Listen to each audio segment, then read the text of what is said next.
오늘 함께 읽으신 이 다니엘서 4장 28절부터 37절은 이전의 다니엘서와는 느낌이 조금 다릅니다. 느부갓네살이 주인공이 되어서 자신의 이야기를 하고 있기 때문입니다.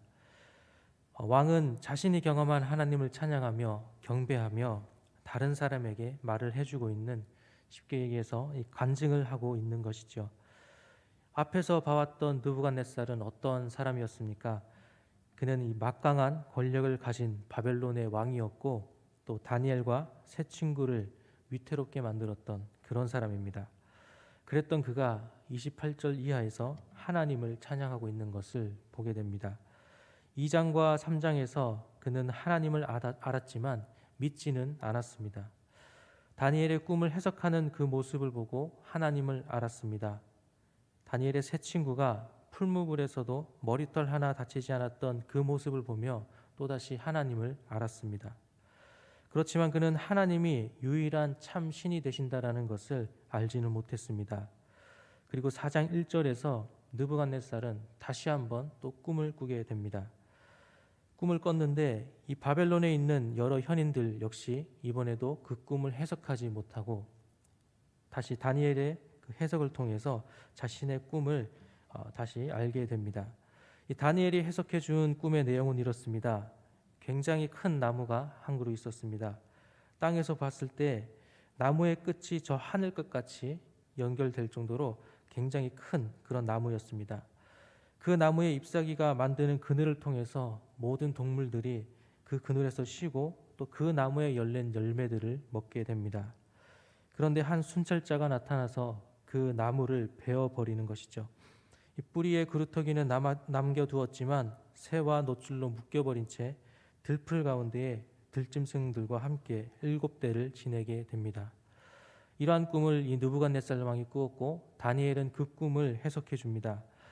이 하나님이 느부갓네살에게 임하게 하실 일을 꿈으로 보여주신 것인데 이 나무가 바로 느부갓네살인 것입니다. 그런데 왕인 그가 사람들로부터 쫓겨나게 되는 것이죠. 이 들짐승과 함께 살면서 소처럼 풀을 먹게 될 것입니다. 그 기한은 세상을 주관하시고 다스리시는 분이 하나님이시다라는 것을 느부갓네살이 깨닫게 될 때까지라고 말하고 있습니다. 그러면서 이 느부갓네살에게 이것을 받아들이고 공의를 행할 것과 또 죄악을 용서받을 것을 다니엘은 간절하게 요청합니다. 그러면 조금이나마 이 평안이 길어질 것이다 라고 해석을 해주는 것이죠. 이 다니엘의 해석을 왕은 그렇게 귀담아 듣지 않았습니다. 본문의 앞부분을 보면 이 느부갓네살이 자신이 이루어놓은 대제국을 보면서 이게 다 나의 능력과 권세로 이룬 것이다 라고 말을 합니다. 아직 그 말이 입안에서 끝나기도 전에 놀라운 일이 생기죠. 이 하늘로부터 소리가 나서 그 꿈의 해석대로 그는 짐승처럼 되어 쫓겨나게 되었습니다. 한여름에는 보통 40에서 50도, 한겨울에는 얼음이 어는 이 영하보다도 더 낮은 그곳에서 7년 동안이나 들판에서 생활을 하게 됩니다.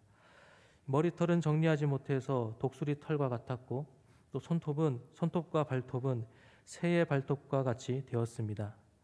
이 세상에서 사람으로서는 가장 높고 또 권세를 누리던 사람에서 가장 비참한 사람으로 7년을 살아야 했습니다. 그렇게 7년 동안의 정한 기간이 끝나자 이 느부갓네살 왕이 회복되는 것을 보게 됩니다. 다시 돌아온 느부갓네살은 하나님을 드디어 인정하고 찬양하게 됩니다. 오늘 말씀 이전에 느부갓네살 왕은 어떠한 사람이었습니까? 하나님을 알기는 알았지만 진정한 단 한 분 하나님으로 알지는 못했습니다. 첫 번째 다니엘이 꿈을 해석할 때 그는 역시 하나님을 알았지만 그 하나님을 나의 하나님으로 믿지는 못했습니다. 다니엘의 세 친구가 풀무불에 살아남았을 때에도 그는 하나님을 알았지만 나의 하나님으로 믿지 못했습니다. 다니엘이 다시 한번 그의 꿈을 해석하고 의미를 풀어주었을 때에 다니엘의 하나님을 다시 한번 알았지만 그 하나님은 자신의 하나님은 아니었습니다. 유일하신 하나님이 아니라 이 세상에 많고 많은 신 중에 하나일 뿐이었습니다.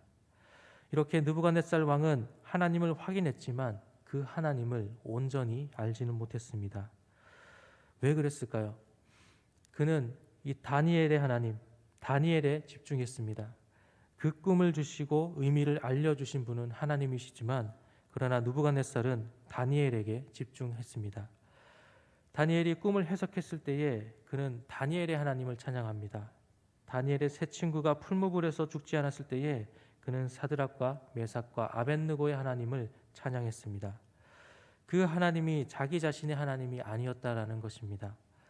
이제는 그가 징계를 통해서 하나님이 참된 신이심을 고백하게 되는 것을 우리가 오늘 본문에서 보게 되는 것입니다.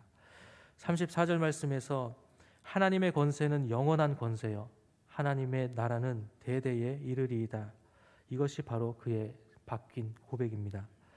거대한 신상의 꿈을 통해서 자신의 나라가 결국은 멸망하게 될 것이다 라는 이야기를 들었고 또 그것을 막기 위해 금신상을 만들며 더 강한 나라로 세우기 위해 노력했지만 이제는 그가 꿈의 해석대로 될 것을 인정하게 되는 것이죠.